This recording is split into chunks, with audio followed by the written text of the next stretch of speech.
கர்த்தர் அடைக்கலமானவர், நெருக்கப்படுகிற காலங்களில் அவரே தஞ்சமானவர். கர்த்தாவே, உம்மை தேடுகிறவர்களை நீர் கைவிடுகிறதில்லை. கர்த்தாவே, என் முழு இருதயத்தால் உம்மை துதிப்பேன், உம்முடைய அதிசயங்களை எல்லாம் விவரிப்பேன், உம்மில் மகிழ்ந்து களி கூறுவேன். உன்னதமானவரே, உமது நாமத்தை கீர்த்தனம் பண்ணுவேன். எங்கள் அன்பின் ஆண்டவரே, இந்த மனமகிழ்ச்சி நாளின் காலை நேரத்திலும் இணையத்தின் மூலமாக உண்மை ஆராதிக்கும்படி நாங்கள் எங்கள் வீடுகளிலே ஒன்று கூடி ஆயத்தமாக இருக்கிறோம். முழு இருதயத்தோடு உண்மை ஆராதிக்க, தொழுது ஸ்தோத்தரிக்க நீர் எங்களுக்கு உதவி செய்யும்.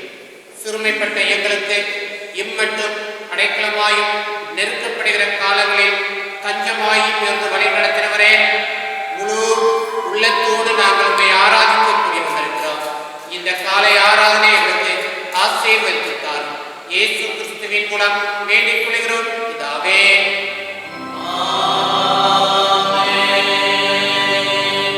தேவனுடைய நாமத்துக்கு மகிமை உண்டாக. ஆராதனை கீதம் 402. ஆராதனை கீதம் 402 பாடுவோம்.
வெட்கத்துக்கும் ஒப்புக் கொடுக்கப்பட்டோம்.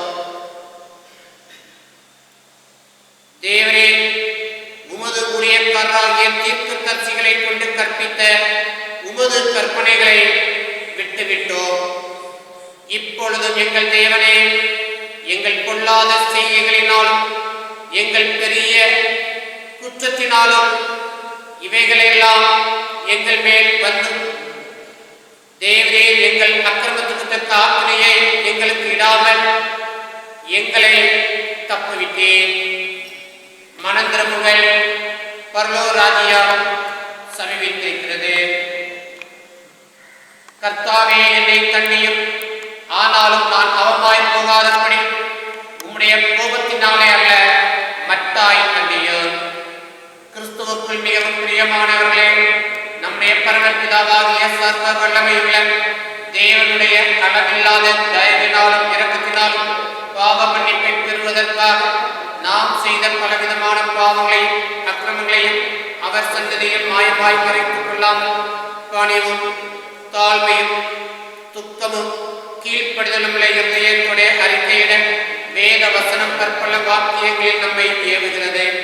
நாம் எக்காலத்திலும் தேவனுக்கு முன்பாக நம்முடைய பாவங்களை மனத்தாழ்மையாய் அறிக்கையிட வேண்டுவதுமென்றே அவருடைய திருக்கரங்களினாலே நாம் பெற்றுக்கொண்ட மேன்மையான உபகாரங்களுக்காக ஸ்தோத்திரம் செலுத்தவும் மிகவும் சிறந்த அவருடைய புகழை பிரஸ்தாபம் பண்ணவும் அவருடைய மகா பரிசுத்த வசனத்தை கேட்கவும் நம்முடைய சரீரத்துக்கும் ஆத்மாவுக்கும் தேவையானவைகளுக்காக வேண்டிக் கொள்ளவும் ஆராதனையிலே வீடிலே ஒன்று கூடி இருக்கிற நாம் பாவங்களை அறிக்கிறது விசேஷ கடமையாயிருக்கிறது. ஆகையால் நாம் யாரும் சுத்த இருதயத்தோடும் தாழ்ந்த சத்தத்தோடும் பரம கிருபாசனையில் பொதுவான பாவரிக்கு ஜபத்தை சேர்ந்து சொல்லுவோம். ஜபம் பண்ணப்படுவோம். சர்வ வல்லமையும் மிகுந்த இரக்கமுள்ள பிதாவே, தப்பிப்போன ஆடுகளைப் போல நாங்களுடைய வழிகளை விட்டு வழிவை அழைக்கும் போலும் எங்கள் இருதயத்தின் யோசனைகளுக்கும் விருப்பங்களுக்கும் மிகவும் இணங்கி நடந்தோம். உமது பரிசுத்த கற்பனைகளுக்கு விரோதமாய் குற்றம் செய்தோம். செய்யத்தக்கவைகளை செய்யாமல் செய்யத்தகாதவைகளை செய்து வந்தோம். எங்களுக்கு சுகமே இல்லை. ஆனாலும் ஆண்டவரே, தேவரீர்கள் கர்த்தராகிய இயேசு கிறிஸ்துவின் மூலமாக மனிதருக்கு அருள் செய்த வாக்குத்தத்தங்களின்படியே நிர்வாகியமுள்ள குற்றவாளிகளாக எங்களுக்கு இறங்கும். தப்புதல்களை அறிக்கிடுகிற எங்கள் மேல் பொறுமையாயிரும். பாவத்தின் நிமித்தம் துக்கப்படுகிற எங்களை சீர்படுத்தும் மிகவும் இறக்குள்ள பிதாவே, உடைய பரிசுத்த நாமத்துக்கு மகிமை உண்டாகும்படி நாங்கள் இனி தேவ பக்தியும் நீதியும் தெரிந்த புத்தியும் உள்ளவர்களாய் நடந்து வர இயேசு கிறிஸ்து நிமித்தம் எங்களுக்கு கிருபை செய்தருளும். ஆமென். தேவனே, எப்பொழுதும் இரக்கம் செய்கிறதும் மன்னிக்கிறதும் ஒரு சுபாவம் லட்சணமாயிருக்கிறதினால் எங்கள் தாழ்மையான விண்ணப்பங்களை ஏற்றுக்கொண்டு எங்கள் பாவங்களாய சங்களையினாலே நாங்கள் கற்றுள்ளவர்களாய் உருக்கமான ஒரு மிகுந்த இரக்கத்தினாலே எங்களை கட்டமைக்கின்றதையாக வேண்டும் என்று எங்கள் மத்தியஸ்தரும் எங்களுக்காக பரிந்து பேசுகிறவருமாகிய இயேசு கிறிஸ்துவுக்கு மகிமை உண்டாக வேண்டிக் கொள்கிறோம்.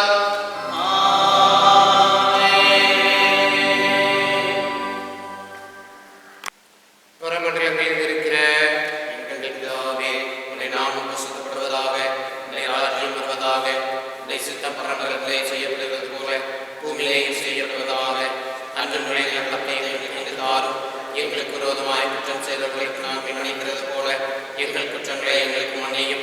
எங்களை சோதனைக்குள் பிரவேசிக்க பண்ணாமல் தீமையில் எங்களை ரசித்துக் கொள்ளும். ராஜ்யமும் வல்லமையும் மகிமையும் என்றென்றைக்கும் நிறைவேறே. ஆமென். ஆண்டவரே, எங்கள் உதடுகளை திறந்தருளும். அப்பொழுது எங்கள் வாயுடைய புகழை அறிவிக்கும். தேவனே, எங்களை ரட்சிக்க விரைவாய் பாரும். ஆண்டவரே, எங்களுக்கு சகாயம் பண்ண தீவிரையும். பிதாவுக்கும் குமாரனுக்கும் பரிசுத்த ஆவிக்கும் மகிமை உண்டாவதாக.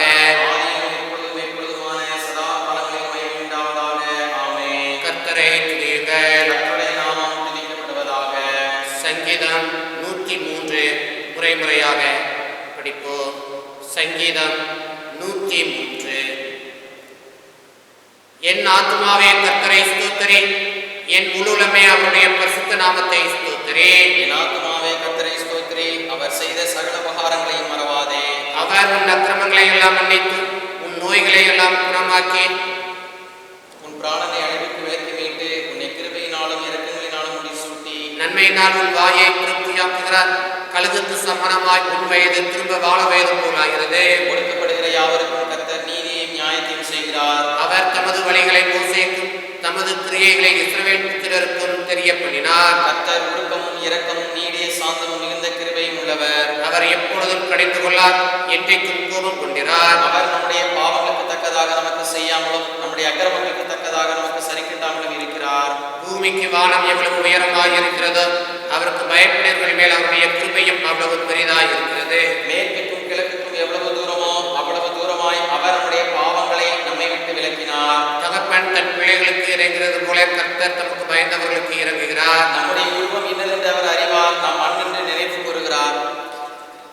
மனுஷனுடைய நாட்கள் புல்லுக்கு ஒப்பாய் இருக்கிறது, வெளியில் புஷ்பத்தை போல் பூக்கிறார். காற்று அதன் மேல் வீசினவுடனே அது இல்லாமல் போயிற்று, அது இருந்த இடமும் இனி அதை அறியாது. கர்த்தருடைய கிருபையோ அவருக்கு பயந்தவர்கள் மேலும் அவருடைய நீதி அவர்கள் பிள்ளைகளுடைய பிள்ளைகள் மேலும் அநாதியாய் என்றென்றைக்கும் உள்ளது.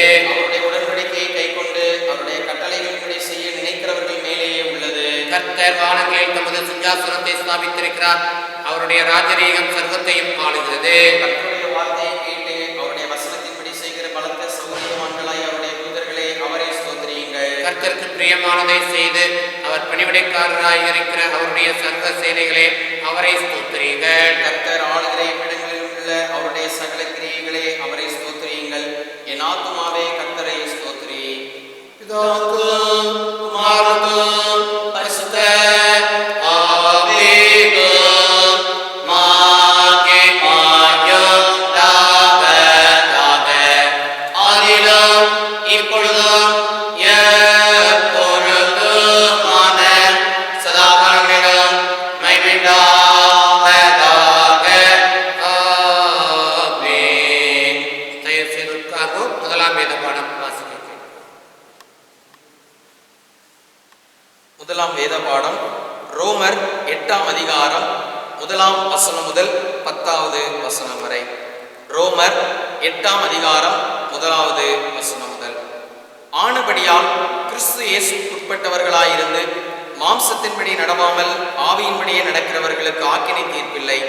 கிறிஸ்து இயேசுவினாலே ஜீவனுடைய ஆவியின் பிரமாணம் என்னை பாவம் பிரமாணம் என்பவைகளின் பிரமாணத்தினின்று விடுதலை ஆக்கிற்றே. அது எப்படி எனில் மாம்சத்தினாலே பலவீனமாயிருந்த நியாய பிரமாணம் செய்யக்கூடாததை தேவனே செய்யும்படிக்கு தம்முடைய குமாரனை பாவ மாம்சத்தின் சாயலாகவும் பாவத்தை போக்கும் பலியாகவும் அனுப்பி மாம்சத்திலே பாவத்தை ஆக்கினைக்குள்ளாக தீர்த்தார். மாம்சத்தின்படி நடவாமல் ஆவியின்படி நடக்கிற நம்மிடத்தில் நியாய பிரமாணத்தின் நீதி நிறைவேறும்படிக்கே அப்படி செய்தார். அன்றியும் மாம்சத்தின்படி நடக்கிறவர்கள் மாம்சத்துக்குரியவைகளை சிந்திக்கிறார்கள், ஆவியின்படி நடக்கிறவர்கள் ஆவிக்குரியவைகளை சிந்திக்கிறார்கள். மாம்ச சிந்தை மரணம், ஆவியின் சிந்தையோ ஜீவனும் சமாதானமுமாம். எப்படி என்றால் மாம்ச சிந்தை தேவனுக்கு விரோதமான பகை, அது தேவனுடைய நியாய பிரமாணத்துக்கு கீழ்ப்படியாமலும் கீழ்ப்படிய கூடாமலும் இருக்கிறது. மாம்சத்துக்குட்பட்டவர்கள் தேவனுக்கு பிரியமாய் இருக்க மாட்டார்கள். தேவனுடைய ஆவி உங்களில் வாசமாயிருந்தால் நீங்கள் மாம்சத்துக்குட்பட்டவர்களாயிராமல் ஆவிக்குட்பட்டவர்களாய் இருப்பீர்கள். கிறிஸ்துவின் ஆவி இல்லாதவன் அவருடையவன் அல்ல. மேலும் கிறிஸ்து உங்களில் இருந்தால் சரீரமானது பாவத்து நிமித்தம் மரித்ததாயும் ஆவியானது நீதி நிமித்தம் ஜீவனுள்ளதாயும் இருக்கும் என்பது வாசிக்கும்படியாக தெரிந்து கொள்ளப்பட்ட முதலாவது வேத பாடம் வாசித்தாயிற்று. தேவனே உம்மை துதிக்கிறோம் என்ற திருச்சபையின் கீதத்தை நாம் அனைவரும் இணைந்து பாடுவோம்.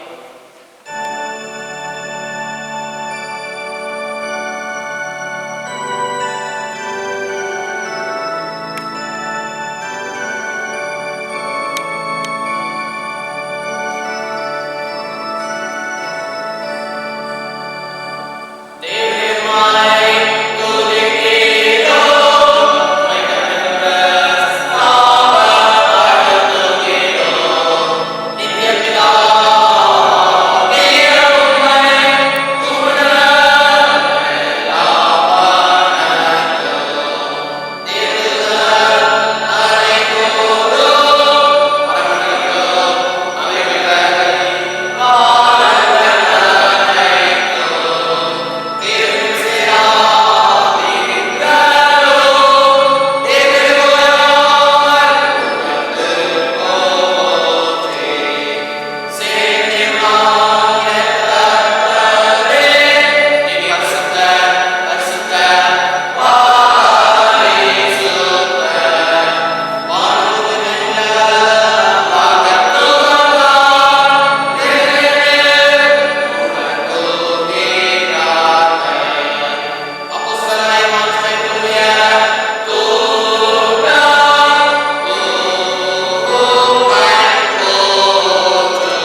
சுவிசேஷம் 7ஆம் அதிகாரம் 15ஆம் வசனம் முதல் 20வது வசனம் வரை. மத்தேயு 7ஆம் அதிகாரம் 15வது வசனம் முதல். கள்ள தீர்க்கதரிசிகளுக்கு எச்சரிக்கையாயிருங்கள். அவர்கள் ஆட்டு தோலை போர்த்துக் கொண்டு உங்களிடத்தில் வருவார்கள். உள்ளத்திலோ அவர்கள் பட்சிக்கிற ஓநாய்கள். அவர்களுடைய கனிகளினாலே அவர்களை அறிவீர்கள். முட்செடிகளில் திராட்சை பழங்களையும் முட்பூண்டுகளில் அத்தி பழங்களையும் பறிக்கிறார்களா? அப்படியே நல்ல மரமெல்லாம் நல்ல கனிகளை கொடுக்கும், கெட்ட மரமோ கெட்ட கனிகளை கொடுக்கும். நல்ல மரம் கெட்ட கனிகளை கொடுக்க மாட்டாது, கெட்ட மரம் நல்ல கனிகளை கொடுக்க மாட்டாது. நல்ல கனி கொடாத மரமெல்லாம் வெட்டுண்டு அக்கினியிலே போடப்படும். ஆதலால் அவர்களுடைய கனிகளினாலே அவர்களை அறிவீர்கள் என்பது. வாசிக்கும்படியாக தெரிந்து கொள்ளப்பட்ட 2வது வேத பகுதி வாசித்தாயிற்று. இந்த வாரத்திலும் தங்கள் பிறந்த நாளை கொண்டாடுவோர் 27ஆம் தேதி மிஸ்டர் எஸ் ராபர்ட் நிக்சன், 28ஆம் தேதி Mrs S Regina Merlin, Selvan L Rajkumar son of G Abraham Lingam, 31ஆம் தேதி Selvi A Jeyamani Priya daughter of C Appadurai, Mr S Davidson Koil Richard, Selvan A Jefrin Jebas son of I Anantha Thilagar, 1ஆம் தேதி மிஸ்ஸஸ் இ செல்வி, 3ஆம் தேதி Mr P John Bensam, Selvan C Rajkumar son of A Chinnadurai, Selvan S Brian Meshach son of doctor D Samraj Lawrence, Mr K Augustine Thangaraj. 4ஆம் தேதி Selvi Y Augusta Baby daughter of A Yovan Bakkiyanathan, Mr S Nelson. 8ஆம் தேதி Mrs A Nirmal Sharmila, Selvan J Jerin Jeyaraj son of J Jason Jacob Raj, Mrs P Bakkiyam. இந்த வாரத்திலும் தங்கள் திருமண நாளை கொண்டாடுவோர் 27ஆம் தேதி Mr K Solomon, Mrs S Priya.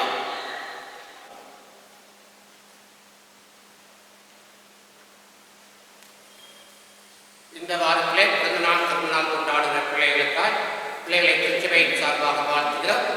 அவர்களுக்காக இருந்தவாறே தலைவணைக்கு ஜெபம் செய்வோம். ஜெபம் செய்வோம். என் தேவனாகிய கர்த்தருடைய கரம் என் மேல் இருந்ததினால் நான் திடன் கொண்டேன். எங்கள் தேவனுடைய கரம் தம்மை தேடுகிறவர்கள் எல்லார் மேலும் அவர்களுக்கு நன்மையாக இருந்தது. எங்கள் தேவனிடத்திலே அதை தேடினோம், எங்கள் விண்ணப்பத்தை கேட்டறினோம். எங்கள் அன்பின் ஆண்டவரே, இந்த வாரத்திலே பிறந்தநாள் திருநாள் கொண்டாடுகிற உம்முடைய பிள்ளைகள் மேல் உம்முடைய கரம் இருந்து பிள்ளைகளை திடப்படுத்தட்டும், பலப்படுத்தட்டும். பிறந்தநாள் திருநாள் கொண்டாடுகிற பிள்ளைகள் ஒவ்வொரு நாளும் உம்மை தேடி உம்மிடத்திலிருந்து நன்மைகளை பெற்றுக்கொள்ள அவருடைய விண்ணப்பங்கள் கேட்கப்பட்டு அவருடைய அனைத்து ஆசீர்வாதங்களும் கிடைக்கப்பட நீர் உதவி செய்ய வேண்டுமாறு உண்டத்திலே கெஞ்சுகிறோம். பிறந்தநாள் திருநாள் கொண்டாடுகிற பிள்ளைகள் ஒவ்வொருவரும் நாங்கள் கர்த்தருக்கு பரிசுத்தமானவர்கள், எங்கள் பிதாக்களின் தேவனுக்கு ஸ்தோத்திரம் செலுத்தக்கூடியவர்கள் என்ற அந்த சிந்தனையில் பரிசுத்த வாழ்க்கையிலே முன்னேறவும் உமக்கு எப்பொழுதும் ஸ்தோத்தரித்து விழிப்பாய் இருந்து தங்கள் ஆத்மாக்களை காத்துக்கொள்ளவும் உதவி செய்யும். ஒவ்வொருவருடைய தனிப்பட்ட தேவைகள், குடும்ப தேவைகள் எல்லாவற்றையும் சந்தித்து வழிநடத்தும், குறைவுகளை நிறைவாகும். இயேசு கிறிஸ்துவின் மூலம் வேண்டிக் கொள்கிறோம் பிதாவே.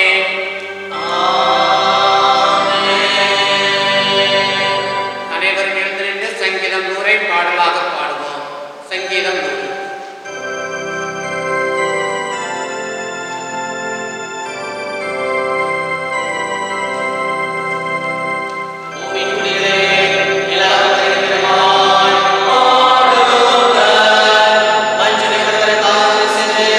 ஆனந்தத்தோடைய சன்னதியில்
ஊழியத்திற்காக நீர் தேர்ந்தெடுத்த நமது அடியார்களுக்காக உமக்கு ஸ்தோத்திரம் சொல்கிறார்.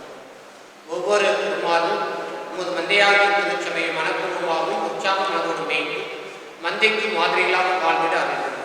மோசையைப் போல உண்மையுள்ளவர்களாகவும் பேதுருவைப் போல உம்மிடம் அன்பு கூறுகிறவர்களாகவும் வாழ்ந்து உமது பாதத்தில் அன்புடனும் காத்திருந்து உம்முடைய வார்த்தைகளை கேட்டு அறிவித்து அதன் மூலம் மாற்றத்தை உண்டாக்க அருள் புரியும். எங்கள் ஆண்டவர் இயேசு கிறிஸ்துவின் நாமத்தில் வேண்டிக் கொள்கிறோம் பிதாவே. சமாதானத்துக்காரரும் ஏக சிந்தையை விரும்புகிறவருமாகிய தேவரே, உம்மை அறிவதே நித்திய ஜீவன், உம்மை சேவிப்பதே மேய்ச்சியாதீனம். தேவரே தஞ்சமாக கொண்டிருக்கும் அடியாராகிய நாங்கள் எந்த விரோதிகளுடைய வல்லமைக்கும் பயப்படாத இருக்கும்படியாக எங்கள் சத்துருக்கள் செய்கிற எல்லா பிரயத்தனங்களிலும் நின்று எங்கள் கர்த்தராகிய இயேசு கிறிஸ்துவின் வல்லமையினால் எங்களை காப்பாற்றியுள்ளார். சர்வ வல்லமையுள்ள நித்திய தேவனே, இந்நாள் வரை உங்களை சுகமாய் நடத்துகின்ற எங்கள் பரமபிதாவாகிய கர்த்தாவே, இந்நாளும் ஒரு மிகுந்த வல்லமையால் எங்களை காப்பாற்றி நாங்கள் யாதொரு பாவத்துக்கு உட்படாமல் எவ்விதமான மோசத்திலும் அகப்படாமல் உமது பார்வைக்கு நீதியாயிருக்கிறதை எப்பொழுதும் செய்கிறதற்கு நாங்கள் செய்கிற எல்லாவற்றையும் யாருடைய நாளை நடத்தியவர்களை வேண்டும் என்று எங்கள் கர்த்தராகிய இயேசு கிறிஸ்துவின் மூலமாய் வேண்டிக் கொள்கிறார். மகாதிசயங்களை செய்கிற சர்வ வல்லமையுள்ள நித்திய தேவனே, எங்கள் பேராயர் மேலும் குருவார் மேலும் சபை ஊழியர்கள் மேலும் அவர்கள் விசாரணைக்கு குறிக்கப்பட்ட எல்லா சபைகள் மேலும் ஆரோக்கியம் தருகிற கிருபையுள்ள ஆவியை அனுப்பி அவர்கள் உமக்கு பிரியமானவர்களாய் நடக்கும்படி உமது ஆசீர்வாதமாகிய பணி அவர்கள் மேல் ஓயாமல் பெய்ய செய்தலும் கர்த்தாவே, எங்கள் காரியத்திற்கும் மத்தியஸ்தமாகிய இயேசு கிறிஸ்துவுக்கு மகிமை உண்டாக இதை கட்டளையிட்டார். நம்முடைய இந்தியா நாட்டிற்காக ஜெபிப்போம். சர்வ ஜீவ தயாரிப்பதாலே மனுஷ ஜாதியான சகல ஜனங்களையும் ஒரே ரத்தத்தினாலே தூண்ட பண்ணி பூமியின் மீதெங்கும் குடியிருக்க செய்து தூரமாய் இருக்கிறவர்களுக்கும் சமீபமாய் இருக்கிறவர்களுக்கும் சமாதானத்தை சுவிசேஷமாக அறிவிக்கும்படி உம்முடைய திருக்குமாரனை உலகத்தில் அனுப்பினரே. இத்தேசத்து ஜனங்கள் யாரும் மெய் தேவனாக உண்மை நாடி தேடி கண்டுபிடிக்கும்படி கிருபை கூறும். மாம்சமான யாவர் மேலும் என் ஆவியை ஊற்றுவேன் என்று தேவரே அருளிய திருவாக்கை சீக்கிரத்தில் நிறைவேற்றும்படி எங்கள் இரட்சகராகிய இயேசு கிறிஸ்துவின் மூலமாய் வேண்டிக் கொள்கிறோம். இத்தனத்தில் ஒருமனப்பட்டு உண்மை நோக்கி எங்கள் பொதுவான விண்ணப்பங்களை செய்ய எங்களுக்கு கிருபைகளை சர்வ வல்லமையுள்ள தேவனே, 2 பேராது 3 பேராது நாமத்தினாலே கூடி வரும் பொழுது அவர்கள் கேட்கிறவர்களை அருள் செய்வேன் என்று வாக்குறுதி இருக்கிறேன். கர்த்தாவே, உமது அடியாராக எங்களுக்கு வேண்டிய நன்மைகள் உண்டாகும். எங்கள் விருப்பங்களையும் வேண்டுதல்களையும் எப்பொழுது நிறைவேற்றி இம்மையிலே உடைய சத்தியத்தை அறிகிற அறிவையும் மறுமையிலே நித்திய ஜீவனையும் எங்களுக்கு கட்டளையிட்டார்.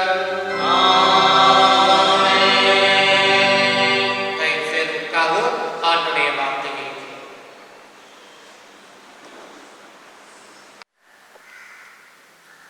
ஜெபம் செய்வோம். மகா கிருபையும் இரக்கமும் அன்பு நிறைந்த நல்ல ஆண்டவரே, இந்த பரிசுத்தமான ஓய்வு நாளில் காலை நேரத்துக்காக நன்றியோடு கூட துதிக்கிறோம், ஸ்தோத்திரிக்கிறோம். உம்மை ஆராதித்த நாங்கள் நீர் எங்களுக்கு தந்திருக்கிற ஜீவ வார்த்தைகளை ஒரு சில நிமிடங்கள் தியானிக்க போகிறோம். ஆண்டவர் எங்களோடு கூட பேசுவீராக. வேதத்துள்ள ரகசியங்களை நாங்கள் புரிந்து கொள்ள ஆண்டவர் எங்களுக்கு நல்ல இருதயத்தை தந்தருளுவீராக. இயேசு கிறிஸ்து மூலம் ஜெபிக்கிறோம் எங்கள் ஜீவனுள்ள நல்ல பிதாவே, ஆமென். ஆண்டவரும் அருமை இரட்சகருமான இயேசு கிறிஸ்துவின் நாமத்தினாலே இந்த நாளிலே இணையத்தின் வாயிலாக கர்த்தரை ஆராதித்துக் கொண்டிருக்கிற உங்கள் யாவரையும் நான் வாழ்த்துகிறேன். தேவன் தம்முடைய அளவில்லாத கிருபையையும் இரக்கத்தையும் சமாதானத்தையும் இந்த நாட்களிலே நமக்கு தந்து நம்மை வழி நடத்துவாராக. இந்த உலகத்திலே நம்மால் எல்லா காரியத்தையும் நம்மளால் செய்ய இயலாது. சில காரியத்தை நம்மால் செய்ய முடியும், சில காரியங்களை நம்மால் செய்ய இயலாது. அந்த செய்யக்கூடிய சில காரியங்களையும் ஆண்டவருடைய கிருபையினால் அல்லது ஆண்டவருடைய பலத்தினால் மட்டுமே நாம் செய்ய முடியும். ஒருவேளை அவருடைய கிருபை இல்லை என்றால் நம்மால் அந்த காரியத்தை நாம் செய்ய முடியாது. இந்த நாளிலே நாம் ஆவிக்குரிய வாழ்க்கையிலே நம்மால் செய்யக்கூடாத 3 காரியங்கள் அல்லது நம்மால் கூடாத 3 காரியங்கள் என்ன என்பதை சுருக்கமாக நாம் சிந்திக்க போகிறோம். முதலாவதாக ரோமர் 8ஆம் அதிகாரம் 8வது வசனம் இவ்வாறாக சொல்லுகிறது. ரோமர் 8:8, மாம்சத்துக்கு உட்பட்டவர்கள் தேவனுக்கு பிரியமாய் இருக்க மாட்டார்கள். அப்படி என்றால் மாம்ச சிந்தையுள்ள மனிதன் தேவனை ஒருபோதும் பிரியப்படுத்த முடியாது. இந்த இந்த ரோமர் 8ஆம் அதிகாரம் முதல் வசனத்திலிருந்து 10வது வசனம் வரைக்கும் நாம் பார்க்கிற பொழுது அங்கே 2 விதமான சிந்தையை குறித்து அங்கே எழுதப்பட்டிருக்கிறது. ஒன்று மாம்ச சிந்தை, மற்றொன்று ஆவிக்குரிய சிந்தை. 5வது வசனத்திலே மிக தெளிவாக சொல்லப்பட்டிருக்கிறது. மாம்ச சிந்தை என்பது உலகத்துக்கு உரியவைகளை குறித்து சிந்திப்பது என்று எழுதப்பட்டிருக்கிறது. இந்த உலகத்தின் காரியத்திலேயே நாம் மூழ்கி விடுவது அல்லது அதையே எப்பொழுதும் நினைத்துக் கொண்டிருப்பதுதான் மாம்ச சிந்தை. ஆனால் ஆவிக்குரிய சிந்தனையோ தேவனுக்கு ஏற்றவைகளை சிந்திப்பது. இன்னும் நான் கிறிஸ்துவுக்குள் வளர நான் என்ன செய்ய வேண்டும் என்கின்றதான ஒரு சிந்தை தான் ஆவிக்குரிய சிந்தை. 6வது வசனத்திலே இந்த மாம்ச சிந்தையினுடைய விளைவு என்ன என்று பார்க்கிற பொழுது மரணம் என்று சொல்லப்பட்டிருக்கிறது. ஆவியின் சிந்தையோ ஜீவனும் சமாதானம் என்றும் அங்கே எழுதப்பட்டிருக்கிறது. எனவே நாம் நம்முடைய அனுதின வாழ்க்கையிலே அநேக காரியங்களை குறித்து சிந்தனை செய்து கொண்டே இருக்கிறோம். மாம்ச சிந்தையா இருக்கிறோமா அல்லது ஆவிக்குரிய சிந்தையோடு இருக்கிறோமா என்பதை சற்று சிந்தித்து பார்ப்போம். ஒருவேளை மாம்ச சிந்தையோடு நாம் ஆராதித்துக் கொண்டிருந்தோமே ஆனால் ஆவிக்குரிய சிந்தை உள்ளவர்களாய் நீங்களும் நானும் சிந்தனை செய்ய தேவன் நமக்கு அழைப்பு கொடுக்கிறார். லூக்கா எழுதின சுவிசேஷம் 12ஆம் அதிகாரத்திலே 16வது வசனத்திலிருந்து 20ஆம் வசனம் வரை இயேசு கிறிஸ்து ஒரு உவமையை சொல்லுகிறார். என்ன சொல்கிறார் என்றால், ஐஸ்வர்யம் உள்ள ஒரு மனிதன் இருக்கிறான். அவனுடைய நிலத்திலே நன்றாக எல்லாம் விளைச்சலை அவன் பெற்றுக் கொள்கிறான். அப்பொழுது அவன் தனக்குள்ளதாக யோசிக்கிறான், நான் என்ன செய்வேன்? என்னுடைய தானியங்களை சேர்த்து வைக்கிறதுக்கு என்கிட்ட இடம் இல்லை, நான் ஒன்று செய்கிறேன் அப்படின்னு சொல்லி களஞ்சியங்களை எல்லாம் நான் இடிச்சுட்டு ரொம்ப பெருசா கட்டி எனக்கு விளைஞ்ச தானியம் என் பொருட்கள் எல்லாத்தையும் நான் சேர்த்து வச்சுட்டு, ஆத்துமாவே உனக்காக அநேக வருஷங்களுக்கு அநேக பொருட்களை நீ சேர்த்து வைக்கப்பட்டிருக்கிறது, நீ இளைப்பாரி புசித்து குடித்து பூரிப்பாயிரு அப்படின்னு என் ஆத்மாவோட நான் சொல்லுவேன் அப்படின்னு சொல்லி சிந்தித்து அவன் சொல்லி கொண்டான். ஆனால் தேவன் அவனை நோக்கி மதிகேடனே அப்படின்னு சொல்லி அழைக்கிறாரு. உன் ஆத்மா உன்னிடத்திலிருந்து இந்த ராத்திரியிலே எடுத்துக்கொள்ளப்படும், அப்பொழுது நீ சேகரித்தவைகள் யாருடையதாகும் என்று தேவன் சொல்வதை குறித்து நாம் அந்த இடத்துல பார்க்க முடியும். இயேசு கிறிஸ்து அந்த ஊமையை சொல்கிறார். இதே போலதான் இந்த ஊமை மூலமாக தேவன் நம்மோடு கூட பேசுகிறார். இந்த இடத்துல இந்த மனிதன் ஆவிக்குரிய சிந்தனை அல்ல, மாம்ச சிந்தையை தான் அவன் வைத்திருந்தான். என்கிட்ட நிறைய விளைச்சல் இருக்குது, நான் என்ன செய்வேன்? என் தானியத்தெல்லாம் நான் சேர்த்து வைக்கிறதுக்கு பெருசா நான் இடிச்சுட்டு கெட்டி நான் சந்தோஷமா இருக்க போறேன் அப்படின்னு சொல்றான். ஒருவேளை நாமும் உலகத்தின் காரியங்களையே குறித்து சிந்தனை செய்து கொண்டிருப்போமே ஆனால் நம்முடைய நிலைமை பரிதாபமாக இருக்கும். ஆனால் ஆவியின் சிந்தையோ அதுதான் ஜீவன், அதுதான் சமாதானம் என்று ரோமர் 8:8 மிக தெளிவாக சொல்லுகிறது. எனவே நாம் ஆவிக்குரிய சிந்தை உள்ளவர்களாய் நாம் வாழ வேண்டும்.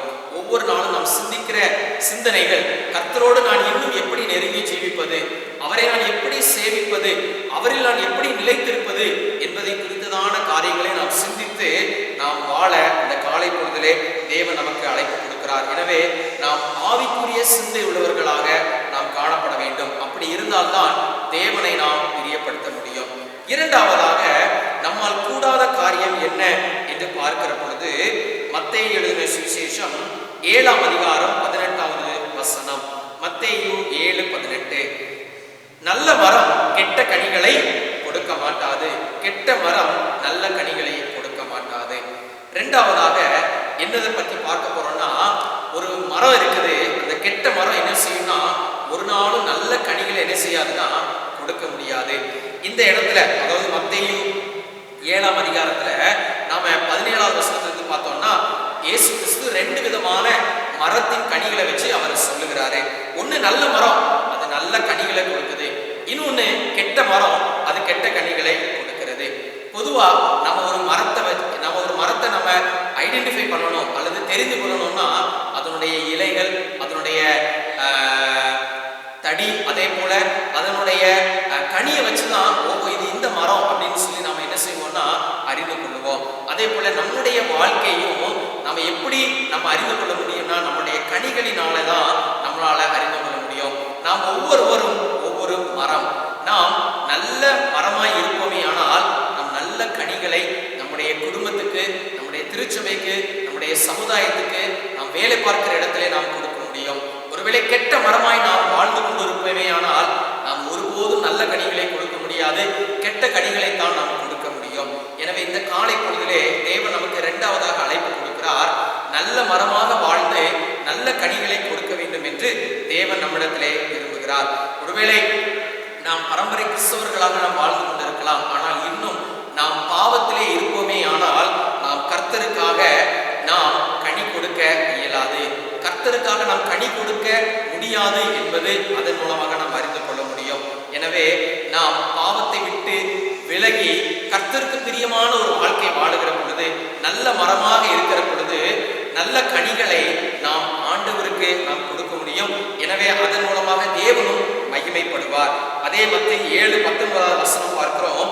நல்ல கனி கொடாத மரம் எல்லாம் வெட்டுண்டு அக்கினியிலே போடப்படும் என்றும் அங்கே எழுதப்பட்டிருக்கிறது. ஒருவேளை நாம் நல்ல கனிகளை கொடுக்கவில்லை என்றால் தேவன் அந்த இடத்துல அந்த மரத்துக்கு என்ன செய்யப்படும் என்று சொல்லப்பட்டிருக்கிறது? வெட்டுண்டு அது அக்கினியிலே போடப்படும் என்று சொல்லப்பட்டிருக்கிறது. அதே போல லூக்கா எழுதின சுவிசேஷம் 13ஆம் அதிகாரத்திலே இயேசு கிறிஸ்து இன்னொரு உவமையை சொல்கிறார். 6ஆம் வசனத்திலிருந்து 9ஆம் வசனம் வரைக்கும். ஒரு திராட்சை தோட்டத்திலே ஒரு அத்தி மரத்தை நட்டிருந்தான். அவன் அதுல கனியை தேடி பார்க்கிறான். ஏதாவது கனி கிடைக்கும் அப்படின்னு சொல்லி எதிர்பார்க்கிறான். அப்போ அந்த எஜமான் தேடி பார்க்கிற பொழுது அதுல கனி இல்லை. அப்போ அந்த தோட்டக்காரனை பார்த்து சொல்றான், 3 வருஷமா நான் அந்த அத்தி மரத்துல கனியை தேடுறேன், ஒரு கனி கூட இல்லை.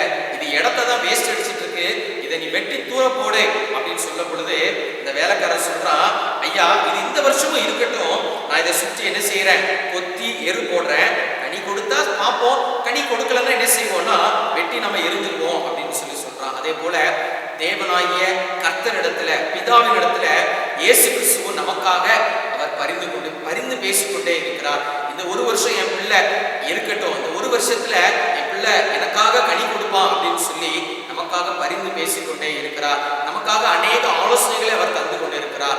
எனவே நாம் அதற்கு கீழ்ப்படிந்து கர்த்தருக்கு பிரியமுள்ள ஒரு வாழ்க்கை வாழ்ந்து அவருக்கு கனி கொடுக்கிற ஒரு வாழ்க்கை நீங்களும் நானும் வாழ தேவன் நமக்கு அழைப்பு கொடுக்கிறார். நாம் நல்ல மரமாய் இருக்கிறோமா அல்லது கெட்ட மரமாய் இருக்கிறோமா என்பதை சற்று சிந்தித்து பார்ப்போம். நல்ல மரங்களாய் வாழ்ந்து நல்ல கனிகளாய் வாழுவதற்கு ஆண்டவருக்கு நம்மை நாம் ஒப்புக் கொடுப்போம். மூன்றாவதாக நம்மால் கூடாத காரியம் எது என்று பார்க்கிற பொழுது யோவான் 3ஆம் அதிகாரம் 3வது வசனம். இயேசு அவனுக்கு பிரதியுத்தரமாக, ஒருவன் மறுபடியும் பிறவாவிட்டால் தேவனுடைய ராஜ்யத்தை காண மாட்டான் என்று மெய்யாகவே மெய்யாகவே உனக்கு சொல்லுகிறேன் என்றார். அப்படி என்றால் மூன்றாவது என்ன காரியம் என்று பார்க்கிற பொழுது, மறுபடியும் பிறக்காதவன் தேவனுடைய ராஜ்யத்தை காண முடியாது. இந்த யோவான் 3ஆம் அதிகாரத்திலே பார்க்கிற பொழுது நிக்கோதேமு எனப்பட்ட பரிசேயன் இயேசுவிடத்திலே அவன் சம்பாஷித்துக் கொண்டிருக்கிற பொழுது இயேசு கிறிஸ்து அவனை பார்த்து சொல்கிறார், ஒருவன் மறுபடியும் பெறவாவிட்டால் அவன் தேவனுடைய ராஜ்யத்திற்குள் பிரவேசிக்க முடியாது என்று.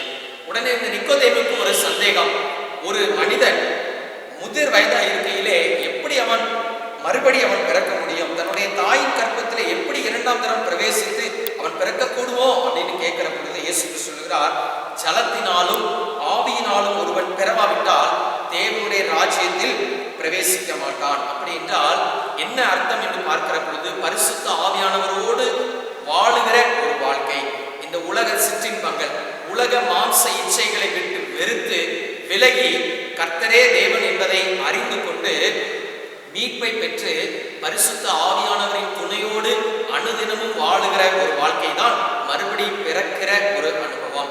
அப்படிப்பட்டவர்கள் மட்டுமே தான் பரலோக ராஜ்யத்திற்குள் பிரவேசிக்க முடியும் என்று இயேசு கிறிஸ்து மிக அழகாக இந்த இடத்திலே சொல்லி இருக்கிறார். எனவே ஒருவேளை நீங்களும் நானும் மறுபடி பிறக்கிற அந்த அனுபவம் இல்லை என்றால் நாம் பரலோகத்திற்கு செல்ல முடியாது. மறுபடி பிறக்கிற ஒரு அனுபவம் நமக்கு நிச்சயமாக தேவை.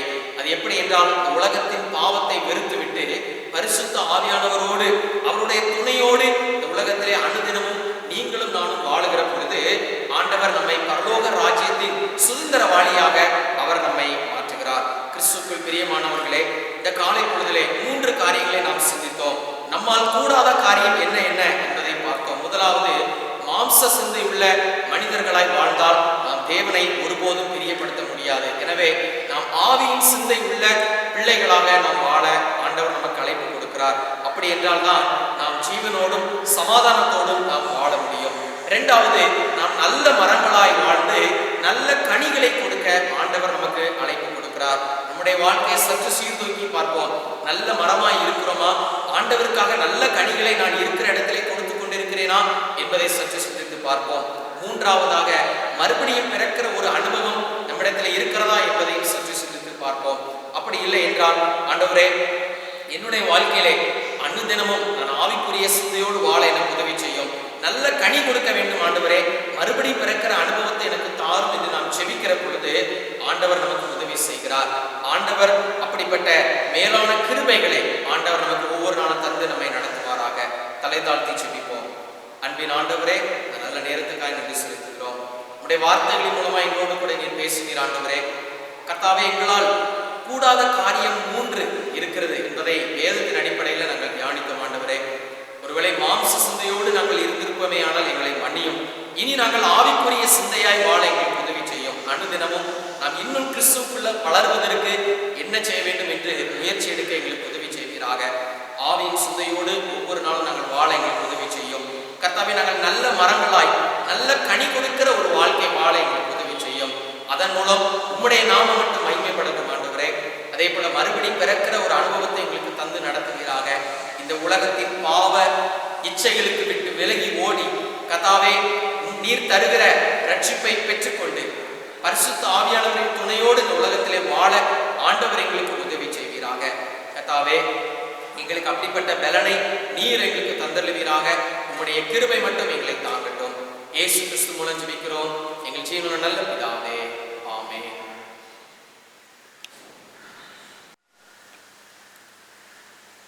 ஆண்டவருடைய வார்த்தையை கேட்ட நாம் எழுந்து நின்று ஆராதனை கீதம் 5வது பாடல், பாடல் எண் 5, சர்வலோகாதிபா நமஸ்காரம்.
எந்த வியாதியும் கொள்ளை நோயும்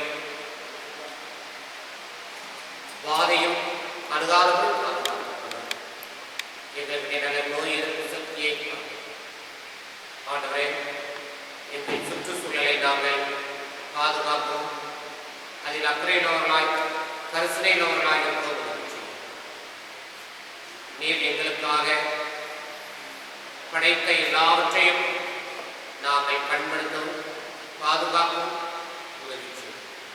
திருச்சபை பிள்ளைகள் கையில் செய்கிற வேலைகளை ஆசிரியம், தொழில்களை வியாபாரங்களை ஆசிரியம், குடும்பங்களிலே மனமகிழ்ச்சியாக இருக்கும் உதவி செய்யும்.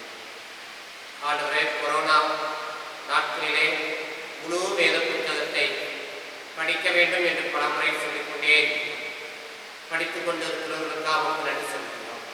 தொடர்ந்து ஆர்வத்தோடு படிக்க உதவி செய்யும். இன்னும் படிப்பதற்கு மனமற்று நேரத்தை ஒதுக்காமல் வாட்ஸ்அப், செல்போனில் கேம் எல்லாம் மற்ற காரியங்களே எங்களுக்கு போதும் என்று வேதத்துக்கு முக்கியத்துவம் கொடுக்காமல் இருக்கிற திருச்சபை பிள்ளைகளுக்காக வேதத்தை ஆராய்ந்து பாருங்கள். அதனால் நித்திய ஜீவன் உண்டே. நித்திய ஜீவனுக்கு எதுவாக ஒவ்வொருவரும் ஆயத்தப்பட வேதத்தை படிக்க, உடைய சமூகத்திலே காத்திருந்து ஜெபிக்க, பரிசுத்த வாழ்க்கையை நாளுக்கு நாள் முன்னேற உதவி செய்யும். உமது கிருபையை தாங்கி வழிநடத்தட்டும். உமது பாதுகாப்பு எங்களோடு இருக்கும். நீரே எங்களுக்கு அடைக்கலம், கோட்டை, ஆபத்து காலத்தில் அனுகூலமான துணையாயிருந்து வழிநடத்தும். ஆலயத்தின் வேலைகள் ஆண்டவரே இன்னும் நடைபெற்றுக் கொண்டிருக்கிறது. வேலைகள் நடைபெற பண தேவைகளை சந்தி சீக்கிரத்திலே வேலைகளை நிறைவு செய்யவும் எங்கள் திருச்சபையிலிருந்து வெளி மாநிலங்களில் வெளிநாடுகளில் இருக்கிற பிள்ளைகளை நாம் நினைவு கூறுகிறோம். ஆண்டவர் தாமே அவர்கள் இருக்கிற இடத்திலே கனிமணியை கூட பாதுகாத்து வழிநடத்தும். மாறாத பிரசனம் எங்களோடு இயேசு கிறிஸ்துவின் மூலம் வேண்டிக் கொள்கிறோம். ஆமென். நம்முடைய கர்த்தராகிய இயேசு கிறிஸ்துவின் கிருபையும் பிதாவாகிய தேவனுடைய அன்பும் பரிசுத்த ஆவியானவருடைய அனுகிரகமும் வழிநடத்தலும் என்றைக்கும் நம்மோடு இருப்பதாக.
எப்பொழுது சமூகத்தில் பிரதியாய் கர்த்தர் உங்களோடு இருப்பாராக.